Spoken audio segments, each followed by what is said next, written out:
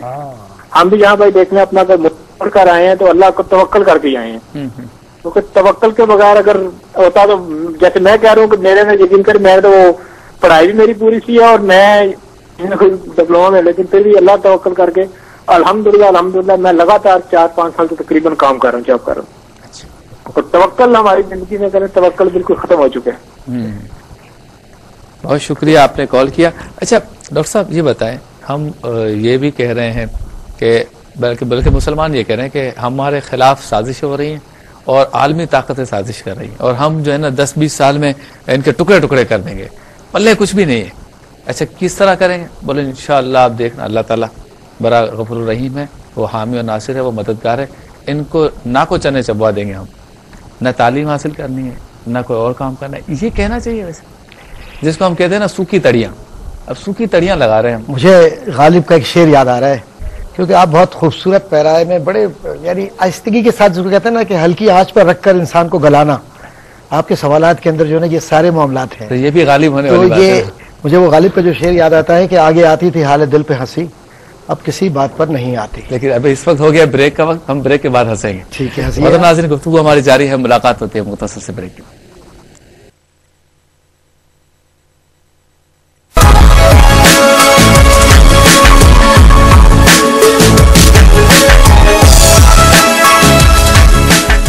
Welcome back ناظرین، programme آپ دیکھ رہے ہیں نقطہ اعتدال شبیر ابو طالب کے ساتھ، اور آج کا ہمارا موضوع ہے، ہم گفتگو کر رہے ہیں اس بات پر کہ ہمیں اصل میں کرنا کیا چاہیے، مکمل بھروسہ اللہ تعالیٰ پر یا مکمل بھروسہ اپنی صلاحیت پر، اپنی تحقیق پر، اپنے علم پر. بندہ اپنی ذات کو سامنے رکھتے ہوئے سارے کام کرے کہ مجھ میں اتنی طاقت میں یہ کر لوں، یا اپنی طاقت کے ساتھ ساتھ اللہ تعالیٰ پر بھی کامل ایمان ہونا چاہیے. اس پر تفصیلی بحث ہو رہی ہے.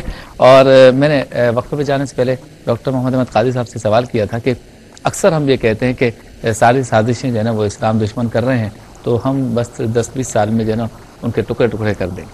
تو سوال یہ پیدا ہوتا ہے کیسے کریں گے؟ کہتے ہیں وہ اللہ تعالیٰ پہ ہمیں بھروسہ ہے، وہ ان کے ٹکڑے ٹکڑے کر دیں گے. کس طرح کریں گے ڈاکٹر؟ اس کا جواب تو میں وقت جانے سے شروع کیا تھا. بڑی سادہ سی بات یہ ہے، دیکھیے ایک بات ہوتی ہے سنجیدہ اور ایک بات ہوتی ہے متکبرانہ اور ایک انداز ہوتا ہے یقین کا. آپ یہ طے کر لیجئے کہ اس وقت ملت اسلامیہ کس عمل سے گزر رہی ہے. تھے تو وہ آبا وہ تمہارے، مگر تم کیا ہو، ہاتھ پر ہاتھ رکھے منتظر فردا ہو. معاملہ یہ ہے اس وقت کہ دیکھیے ملت اسلامیہ الحمدللہ ثم الحمدللہ ہمارے پاس قرآن کریم، نبی کریم صلی اللہ علیہ وسلم کی ذات مبارک، اللہ تبارک و تعالیٰ پر یقین، یہ سارے وہ روحانی رشتے اور مضبوط رہنے کے ذرائع ہیں کہ جن پر اگر ہم یقین کامل کریں تو آج بھی کوئی سبب نہیں کہ مسلمان ایک بار پھر اگر کریں نا قعر مذلت سے نکلیں. تو لفظ اگر پر اگر آپ کو اعتراض ہے تو اس کا جواب یہ ہے، ویسے کہہ رہا ہوں جیسے کہ اکبر شہباز صاحب نے فرمایا نا تو کہ قرآن پاک چوم رہے ہیں ہم. افسوس کرتا ہوں میں کہ قرآن پاک کو چومنا بھی ثواب ہے، قرآن پاک کو پیار سے دیکھنا بھی ثواب ہے. دیکھیے میں ثواب پہ تذکرہ نہیں ہے. دیکھیے حدیث انکار ثواب تو نہیں ہے، جو قرآن کا تقاضا اس کو پورا نہیں کرنا، اب اس پر عمل، بات اس میں آ جاتی ہے اگلی، وہ ہے عمل کی. عمل سے زندگی بنتی ہے، جنت بھی جہنم بھی. تو معاملہ یہ ہے کہ جہنم کیوں؟ آج سب سے بڑا مسئلہ یہ ہے کہ ہم نے تحقیق کے رجحان کو، ہم نے سنجیدہ کاوشوں کو، سب سے بڑی بات یہ ہے جس کو آپ کہتے ہیں کہ community leadership through spiritual guidance and scholarly leadership کہاں سے آتی ہے؟ It emerge from your community. علماء کرام یا جو دیگر لکھنے والے لوگ ہیں ان کے امتزاج سے معاشرہ بنتا ہے. ہوا یہ ہے معاملہ کہ مسلمان ملت کا سب سے بڑا معاملہ یہ ہے کہ ہم نے قرآن کریم کی اور احادیث کے رویے کو سمجھنا یا تو کم کر دیا ہے یا چھوڑ دیا ہے. حفظ قرآن کا کتنا معاملہ ہے، کتنے بچے حفظ کرتے ہیں، کتنے بچے دور حدیث سے فارغ ہوتے ہیں. دیکھیے اگر ملت کی بات ہے نا، جب تک آپ کے ذہن میں بنیادی باتیں نہیں ہوں گی آپ آگے نہیں بڑھ سکیں گے. اس زمانے میں بھی جس کو آپ کہتے ہیں جدید فلاسفرز، اس زمانے میں بھی عربی کے اندر جو علوم آئے ہیں یونان سے اور جو دیگر ارد گرد کی جو معاشرتی جو فلسفیانہ زندگیاں تھی وہ تراجم آئے اس کے، اور اس کے بعد عرب نے اس سے اکتساب کیا، اور اس کے بعد پھر غزالی، فارابی، رشد، کندی، سینا، یہ جو مکاتب آئے، علامہ اقبال تک نظر آتے ہیں، سر سید احمد خان نظر آتے ہیں، یہ بعد کے لوگ نظر آتے ہیں جن کی وجہ سے نشو و نما ملت اسلامیہ میں ہوئی۔ آج معاملہ سب سے بڑا یہ ہے کہ ہم نے قرآن کو صرف اس لیے اور احادیث کو اس لیے اپنے سامنے رکھنا شروع کر دیا کہ نعوذ باللہ من ذالک کہ اس کے حوالے صرف ہم اس لیے دے گئے کہ ہم دوسرے کو غلط ثابت کر سکیں۔ ایک بات تو یہ جو تعلیمی اور تحقیقی رویہ تھا ہمارا، آج کی ہماری جامعات، آج کے ہمارے مدارس ماشاءاللہ لوگ پیدا کر رہے ہیں، گریجویٹس ہو رہے ہیں، سب کچھ ہو رہا ہے، لیکن کیا سبب ہے کہ نہ وہ غزنوی میں تڑپ رہی، نہ وہ خم ہے زلف ایاز میں؟ کوئی سبب ہوگا نا۔ اچھا، ایک جانب ترقی کی یہ بات ہے کہ اللہ تبارک و تعالیٰ نے پاکستان کو بڑی عزت دی ہے، اور پاکستان اسلامی دنیا کے اندر جو اٹامک انرجی اس کے پاس ہے اور جو کچھ بھی ہے، ظاہر ہے کہ اس میں جو مسلم سائنسداں ہیں وہ کام کر رہے تھے اور کر رہے ہیں، اور صرف پاکستانی کی بات نہیں، ملت اسلامیہ کے بہت سارے ممالک ایسے ہیں جس میں کام ہو رہا ہے، لیکن کتنا سنجیدہ کام ہو رہا ہے، کس حد تک اس پر کام ہو رہا ہے؟ دیکھیے حال ہی میں جو سود سے آزاد جو بینکنگ ہے اس پر پوری تحقیق بینک آف مونٹریال نے کینیڈا میں کی، اور اس کا ایک پارشل امپلیمنٹیشن وہاں پر کیا، اور اب جو مکانات وغیرہ لینے کے لیے لوگ کینیڈا وغیرہ میں بعض لوگ جاتے ہیں تو سود سے فری جو لوگ لے جاتے ہیں اس کے لیے انہوں نے ایک پروجیکٹ۔ آپ کہتے ہیں مایوسی نہیں ہے؟ مایوسی میں نہیں سمجھتا کوئی مایوسی ہے، اس لیے کہ لا تقنطوا من رحمت اللہ، لیکن جذباتیت بہت ہے ہمارے یہاں، جذباتیت اتنی زیادہ ہے، ہم نے ایٹم بم تو جذبات پہ بنا لیا، اس کو سنبھالنا مشکل ہو گیا۔ معاملہ یہ اچھا، ایک کالر کو شامل کرتے ہیں۔ السلام علیکم۔ السلام علیکم۔ وعلیکم السلام۔ جی فرمائیے، کون صاحب کہاں سے بات کر؟ میں عبد المجید بول رہا ہوں انڈیا سے۔ جی فرمائیے عبد المجید بھائی۔ میرا سوال یہ ہے بھائی جان کہ آج جو لوگ اللہ کے نام پر کام کرتے ہیں، اللہ پر بھروسہ کرتے ہیں، وہ لوگ واقعی میں محنت کرتے ہیں اور کامیاب ہوتے ہیں، لیکن بہت سے ایسے لوگ ہیں جو اللہ کا نام لے کر کام کرتے ہیں، غلط کام کرتے ہیں، اور وہ آگے بڑھ جاتے ہیں اور کامیاب ہو جاتے ہیں۔ میرا سوال آج آپ سے یہ ہے کہ بہت سے دینی ادارے ایسے ہیں جو اللہ کے نام پر کام کر رہے ہیں، اللہ کے نام پر لوگ ان کی مدد کرتے ہیں، اللہ کے نام پر ان کا حوصلہ بڑھاتے ہیں، لیکن وہ غلط کرتے ہیں، تو اس کی ٹھیک ہے، بہت شکریہ، آپ کی بات سمجھ میں آ گئی۔ مفتی صاحب میں تھوڑا سا عرض کرنا چاہوں گا ڈاکٹر صاحب سے جو آپ نے بات کی تھی، غالباً یہ جو سوال کر رہے تھے اس کا جواب بھی اس میں شامل ہو جائے گا۔ اصل میں یہ ایک بات کہ دنیا کی کامیابی کس طرح حاصل ہوگی، کیا ہم اپنے دشمن پر غالب آئیں گے کہ نہیں آئیں گے؟ دیکھا یہ جاتا ہے کہ ایک شخص اللہ کا نام لیتا ہے، ناکام ہو جاتا ہے، دوسرا شخص اس کے برخلاف اللہ تبارک و تعالیٰ کا یا تو نام نہیں لیتا یا پھر وہ غلط نام مس یوز کرتا ہے مگر کامیاب ہو جاتا ہے۔ بات دراصل یہ ایک دنیا کی کامیابی ہے، ایک آخرت کی کامیابی ہے۔ جہاں تک دنیا کی کامیابی ہے اس کو ایک اللہ رب العزت نے ایک نظام قدرت کے تحت رکھا ہے، ایک قانون کے تحت رکھا ہے، طبعی قانون باقاعدہ کوز اور ایفیکٹ کا رکھا ہے، کچھ وسائل کے اوپر اس کو موقوف رکھا ہے۔ جس نے بھی چاہے وہ کافر ہو یا مسلمان ہو، وہ اللہ کو مانتا ہو یا نہ مانتا ہو، ان وسائل کو اگر اختیار کرتا ہے تو وہ کامیابی سے ہمکنار ہوتا ہے دنیا میں۔ دوسرا وہ شخص ہے کہ جو ان وسائل کو اختیار نہیں کرتا لیکن اللہ تبارک و تعالیٰ پہ بھروسہ کرتا ہے، ممکن ہے کہ دنیا میں ناکامی ہو لیکن یہ ممکن نہیں کہ آخرت میں ناکامی ہو۔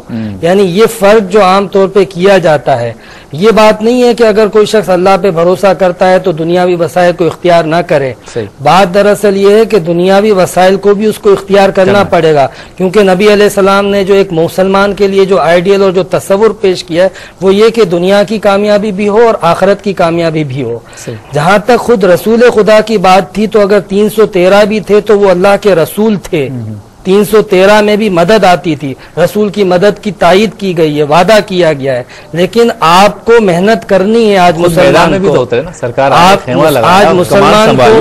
آج مسلمان کو یہ نہیں ہے کہ کسی اعتبار سے بھی کمزور ہوں اور خودکشی کرنے چلے جائیں یا کسی کام میں بھی ہاتھ ڈال دیں اور اس کام کا ستیہ ناش کر دیں، بلکہ آپ کو اس کام کے اندر بالکل پرفیکشن اور کمپلیٹیشن ضروری ہے، اور اس کے ساتھ ساتھ اللہ رب العزت پر بھروسہ بھی ضروری ہے۔ ہے. نبی کریم صلی اللہ علیہ وسلم کے وسائل بھی تھے اور سب سے بڑی بات یہ تھی کہ ان پر اللہ تبارک و تعالیٰ کی تائید تھی. تو اس لیے ہر شخص یہ سمجھے کہ چاہے میں کچھ کروں یا نہ کروں، اگر 313 بدر میں کامیاب ہو سکتے ہیں تو ہم مٹھی بھر آج دنیا کو تہس نہس کر سکتے ہیں یا دشمن پر غالب آ سکتے ہیں، اور ہمیں کوئی وسائل اختیار کرنے کی ضرورت نہیں ہے. یہ بالکل غلط تصور ہے. دیکھیں، پہلی بات تو یہ کہ اسلام نے آپ کو یہ تعلیم اور یہ کوئی آپ کو ٹاسک ہی نہیں دیا کہ آپ کو دنیا کو تہس نہس کرنا ہے. آپ کو دین اسلام کی تبلیغ کرنی ہے اور دین اسلام کو آگے بڑھانا ہے، اور آپ کو علوم اور فنون میں مہارت حاصل کرنی ہے، اور یہی آپ کے لیے ایک بہت بڑی اٹریکشن ہوگی لوگوں کو قریب کرنے کے لیے. کیا کہنا چاہیں گے؟ میں تو یہ کہوں گا، بالکل صحیح فرمایا کہ ہمیں ہر سیکٹر میں انیشیٹو لینے کی ضرورت ہے. ہم بالکل وے ڈاؤن ہیں، بہت نیچے ہیں، ہمیں بیسکس بھی نہیں پتا. ہم جیسے کہ میزائل والوں کے ساتھ پتھروں سے لڑنے کی کوشش کرتے ہیں، تو وی ہیو ٹو پلان. میں سمجھتا ہوں کہ پریکٹیکلی دیکھا جائے تو ہمیں سخت تدبیر کی ضرورت ہے. ہمیں کئی لوگ کیسے پیدا ہو، سب کے جو ہے قبلے الگ الگ ہیں، رخ الگ الگ ہیں، کوئی اس طرف جا رہا ہے کوئی اس طرف جا رہا ہے. بیسیکلی علم حاصل کرنا بہت ضروری ہے. علم حاصل ہوگا تو شاید یہ سوچ بھی چینج ہو جائے گی کہ وہ ادھر جا رہا ہے ادھر جا رہا ہے. آپ کو لگتا ہے ویسے کہ ہم کچھ زیادہ ہی سستی کاہلی کا شکار ہے، وہ سمجھتے ہیں کوئی غیبی مدد آئے گی، کوئی اور مخلوق زمین سے نکلے گی، آسمان سے کچھ بے شک ہم حد سے زیادہ اس طرف ہیں. اور ہم ابھی پچھلے دنوں ایک تھا کہ بھئی بحر عرب میں کوئی طغیانی آئے گی، طوفان آئے گا. ہم تو دن گن رہے تھے طوفان کے انتظار کرتے، پرسوں آنا ہے، سنڈے کو آنا ہے، دیکھنے کے لیے جانا ہے، دیکھنے کے لیے چلے جاتے ہیں. We are so ignorant. ہمیں نہیں پتا کہ اس کی تدبیر کرنی ہے کچھ. اس کے طوفان آ رہے ہیں ان کے بعد. آپ دیکھیں کہ امریکہ کے اندر ہم یونیورسٹی میں تھے اور وہ 19 منزلہ ڈورمیٹری میں رہتے تھے. ہر 3 مہینے بعد ایک ایکسرسائز ہوتی تھی ایز اف کہ وہاں آگ لگ گئی ہے. ایک سائرن بجتا تھا رات کے 3 بجے، اور جس حالت میں آپ ہوں گے آپ کو خالی کرنا ہے ہاسٹل. صرف یہ پریکٹیکل ٹریننگ کے لیے کہ ریہرسل کہ کبھی کوئی آفت آئے گی تو ہمیں کس طرح سے باہر نکلنا ہے اور کتنے مہذب طریقے سے نکلنا ہے باہر. تو یہ ہمیں تدبیریں کرنی ہوں گی. اچھا مفتی صاحب سے ایک سوال کرتا ہوں، بڑا اہم سوال ہے. مجھے یہ بتائیں کہ ترک کوشش یعنی کوشش کو ترک کر دینا یہ لازم ہے یا بعض صورتوں میں اس کو جائز بھی قرار دیتے ہیں یا ضروری بھی قرار دیتے ہیں؟ دیکھیے، اس میں 2 پہلو ہیں. ایک یہ کہ کیا کوشش پہ انسان قدرت رکھتا ہے یا نہیں رکھتا. ٹھیک ہے نا؟ اگر تو قدرت رکھتا ہے پھر ترک کوشش کرے گا تو قابل گرفت ہے. اچھا، لیکن اگر وہ قدرت ہی نہیں رکھتا تو اس سے کوشش کا مطالبہ کرنا یہ حکمت کے خلاف ہے. ابراہیم علیہ السلام کو منجنیق پر باندھ دیا گیا، آگ میں پھینکا جانے والا ہے. جبریل امین آتے ہیں کہ اگر کوئی حاجت بتائیے، میں اللہ تعالیٰ کی بارگاہ میں عرض کرتا ہوں. آپ نے جواب میں کہا حسبی اللہ و نعم الوکیل، مجھے میرا اللہ تعالیٰ کافی اور وہ بہترین کارساز ہے. کیونکہ اب کوئی تدبیر کی اور کوئی صورت ہے ہی نہیں. اب صرف ترک تدبیر کر کے اللہ تبارک و تعالیٰ کی قدرت پر کامل بھروسہ اور اس کے نتیجے کو اپنی آنکھوں سے ملاحظہ کرنا ہے. اچھا، نتیجہ کیا نکلا؟ آپ کو آگ میں پھینکا گیا. آپ نے کوئی تدبیر اختیار کی تھی؟ نہیں. اللہ تعالیٰ کی قدرت کار فرمائی، آگ ٹھنڈی پڑ گئی. لہذا بھی جو آپ کا کویشچن تھا کہ ہم جدید ٹیکنالوجی اختیار کرتے نہیں ہیں اور ہم کہتے ہیں سپر پاورز کو ہم گرا دیں گے. اب وہی بات ہے کہ آپ کے پاس قدرت اور طاقت ہے اور آپ استعمال نہیں کر رہے اور ترقی کی کوشش نہیں کر رہے تو آپ ضرور قابل گرفت ہیں. لیکن اگر آپ مجبور محض ہیں، میں ایک عوامی آدمی ہوں، میں کیا کر سکتا ہوں بتائیں سپر پاور کے خلاف؟ تو میں تو یہ جملہ کہوں گا نا کہ جتنی مجھ میں صلاحیت ہے میں اس کام کرنے کے لیے تیار ہوں، لیکن میں سپر پاور کو کچھ نہیں کر سکتا ہوں. تو مجھے اللہ تعالیٰ پہ بھروسہ کرنا چاہیے کہ اللہ تعالیٰ انشاءاللہ کچھ نہ کچھ کرے گا. اب یہ وہی بات ہے کہ جس کے ہاتھ میں قدرت و اختیار ہے، جو کوشش کر سکتا ہے، اس کو ضرور کوشش کرنی چاہیے. ہر شخص اپنے اپنے لیول پہ غور کرے کہ میں کتنا کر سکتا ہوں. اور ہم اصل میں صحیح بات یہ ہے، سب غالباً اتفاق ہی کریں گے کہ ہم اپنی ذمہ داریاں، یہ جو حقیقی ذمہ داری ایک دوسرے کے کندھے پر ڈال کر تنقید کرنے کے لیے تیار ہیں. اس ذمہ داری کو اٹھانے کے لیے کوئی تیار نہیں. وہ مشکل کام ہے، تنقید والا کام. حالانکہ ہونا یہ چاہیے. دیکھیں، آپ صرف ایک شخص کو اپنا ہم خیال بنائیں، 2 ہوں گے، یہ 2 اپنے سوچ اور فکر کو منتقل کریں، 4 ہوں گے، 4 منتقل کریں گے، 8 ہوں گے. ہمیں اس بنیاد پر اب کام کرنا ہوگا. نبی کریم صلی اللہ علیہ وسلم نے اعلان نبوت فرمایا، ایک آپ کی ذات پاک تھی نا، باقی کوئی اور مسلمان تو نہیں تھا، لیکن 1 سے 2، 2 سے 4، 4 سے 8، اور اب قیامت تک وہ ایک لشکر جرار ہے، ایک لشکر عظیم ہے جو چلتا چلا جائے گا. صحیح. ہمارے نبی کریم صلی اللہ علیہ وسلم نے ہمیں یہ سکھا دیا کہ کوشش کو کبھی ترک نہ کرو. حالات کبھی موافق بھی ہوتے ہیں، کبھی مخالف بھی ہوتے ہیں، کبھی تم غالب ہوگے، کبھی غالب نہیں ہوگے، کبھی تم قدرت رکھو گے کسی کام کی، کبھی تم سے اس قدرت کو اللہ کی طرف سے سلب کر لیا جائے گا، لیکن کوشش کو کسی حال میں ترک نہ کرو اور اللہ سے کبھی مایوس نہ ہو. جیسے حضرت نے فرمایا لا تقنطوا من رحمت اللہ، بہت پیاری بات ہے کہ اللہ کی رحمت سے کبھی مایوس نہ ہو. تو اللہ پر بھروسہ، کوشش کا ساتھ ہوگا، انشاءاللہ کامیاب. حضرت ابراہیم علیہ السلام کے حوالے سے میں ایک اور پہلو عرض کرنا چاہوں گا. اقبال نے اس بات کی وضاحت میں بڑا خوبصورت جملہ فرمایا کہ بے خطر کود پڑا آتش نمرود میں عشق. یہ جو عشق والا پہلو ہے نا، حضرت ابراہیم کا مقام تھا خلیل کا. جبرائیل آتے ہیں اور وہ کہتے ہیں کہ آپ اگر حکم دیں تو ہوا کو میں کہوں یہ سب بجھ جائے گی.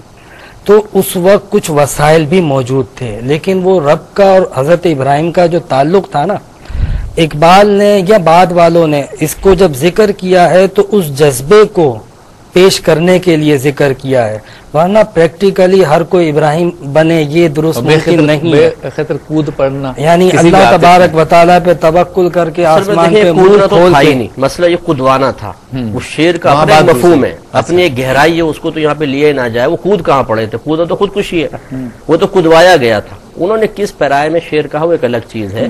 باقی اس سے پہلے ابراہیم علیہ السلام نے کیوں نے توکل کر لیا؟ کامل تبلیغ فرماتے رہے، بڑے بت کو آپ ہی نے توڑا تھا، دیگر مسائل. خود نبی کریم صلی اللہ علیہ وسلم کے حیات طیبہ سب سے بڑھ کر رول ماڈل ہے کہ آپ نے ہر چیز میں کوشش کو اختیار کیا، حالانکہ آپ کے عشق کا مرتبہ یقیناً خلیل اللہ کے عشق کے مرتبے سے بہت زیادہ. اچھا مجھ سے ایک سوال ہے کہ یہ جو عاملین کے پاس جاتے ہیں اور کوشش کرتے ہیں کوئی شارٹ کٹ مل جائے، تو یہ کہیں اللہ پر توکل والے ایمان کو کمزور تو نہیں کرتا؟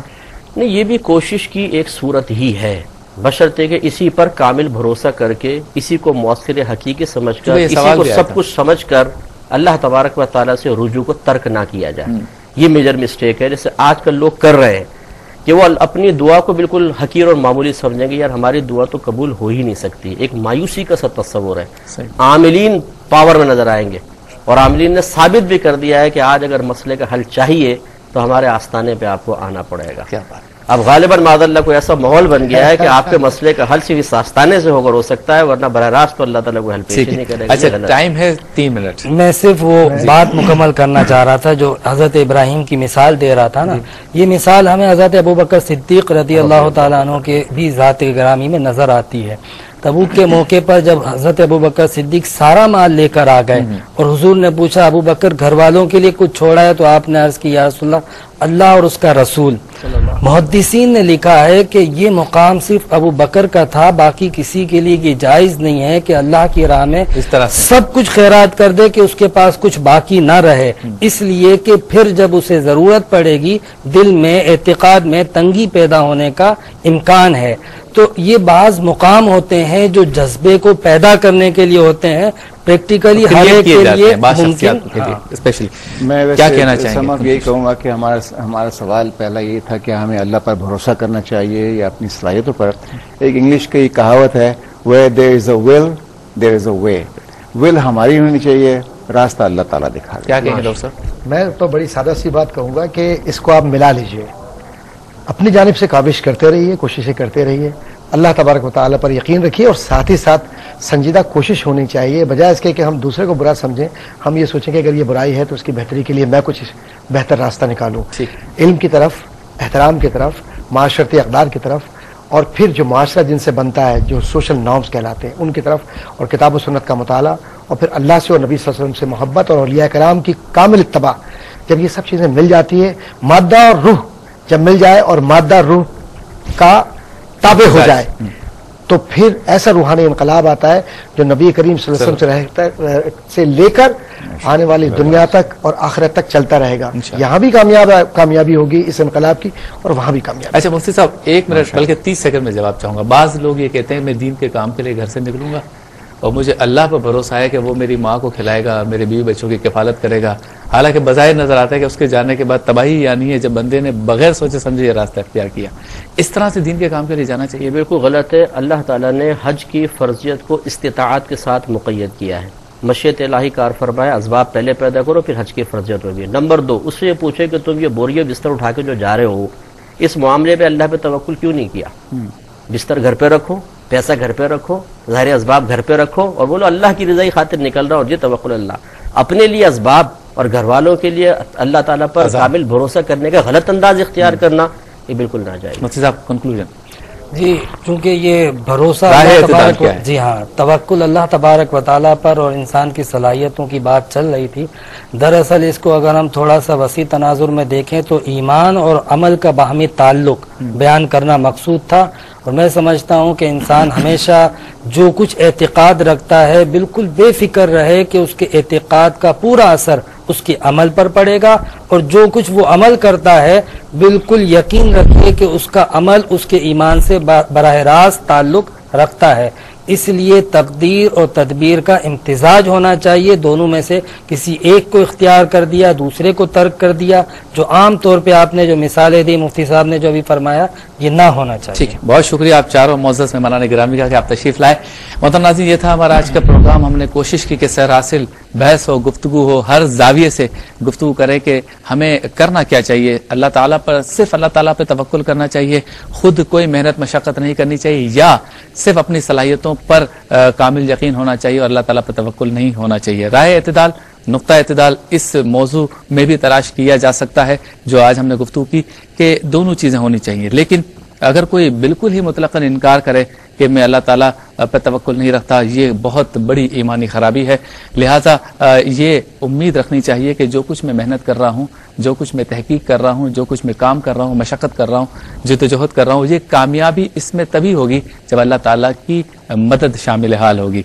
حضرت پرنور صلی اللہ علیہ وسلم نے سینکڑوں کے لشکر کے سامنے 313 اصحاب کے ساتھ میدان بدر میں جو فتح حاصل کی، اس کے لیے بھی سرکار دو عالم صلی اللہ علیہ وسلم خود میدان میں اترے اور اس فوج کی جو 313 پر مشتمل تھی اس کی کمان سنبھالی، باقاعدہ خیمے گاڑے، ڈائریکشن دی اور بتا دیا کہ میں نبی ہوں اور اللہ تعالیٰ سے دعا بھی کر رہا ہوں اور ساتھ ساتھ خود میدان عمل میں بھی ہوں. لہٰذا توکل اللہ پر ضرور ہے، لیکن کام بھی کرنا ہے، محنت بھی کرنی ہے، مشقت بھی کرنی ہے. مایوسی کی کوئی بات نہیں، دوران گفتگو چند ایسی باتیں ہم کرتے ہیں تاکہ تفکر پیدا ہو، لیکن انشاءاللہ تعالی مسلمانوں کو انشاءاللہ عروج حاصل ہوگا جیسے کہ پہلے تھا اور انشاءاللہ آئندہ بھی رہے گا. اور یہ عروج صرف اور صرف اس طرح سے نہیں ہوگا کہ ہم اللہ تعالیٰ پر بھروسہ کی رٹ لگائے رہیں. اللہ تعالیٰ پر بھروسہ یقیناً ہے، لیکن ہمیں تعلیم کے میدان میں ترقی حاصل کرنی ہے اور تدبر کرنا ہے، اور ہمارے اسلاف نے جو ہمیں باتیں سکھائی ہیں، جو باتیں بتائی ہیں، ان پر غور و فکر کرنا ہے اور اس کے مطابق زندگی کو گزارنا ہے.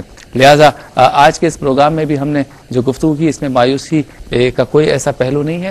مسلمانوں کی حالت زار اس وقت جو ہے دنیا میں وہ یقیناً وقتی طور پر تھوڑی سی پریشان کن ضرور ہے، لیکن ہتھیار ہمارا اللہ تعالیٰ پر کامل یقین اور توکل ہونا چاہیے، اور پھر ہمیں ٹیکنالوجی کی اس دنیا میں ترقی کے لیے آگے بڑھنا چاہیے. اللہ تعالیٰ سے دعا ہے کہ ہمیں دین کی صحیح سمجھ عطا فرمائے. اپنے میزبان شبیر ابو طالب کو اس دعا کے ساتھ اجازت دیجیے کہ یا ربی بالمصطفیٰ بلغ مقاصدنا واغفر لنا ما مضى بواسع الکرم.